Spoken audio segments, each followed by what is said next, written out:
একসাথে কথা বললাম আমি কিভাবে কথা বলবো এখন পাহাড়ের অবস্থা শান্ত এখন মোটামুটি কোনো সমস্যা নেই এই জিনিসটা করছিল যেন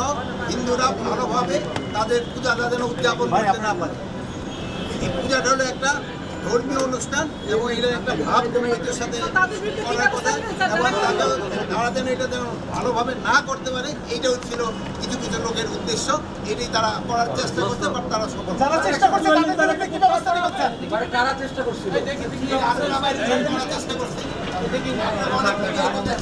গতকাল কিন্তু আমরা মিডিয়া ভাইরি বলছি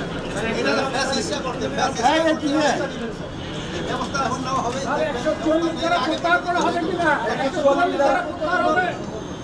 144 দ্বারা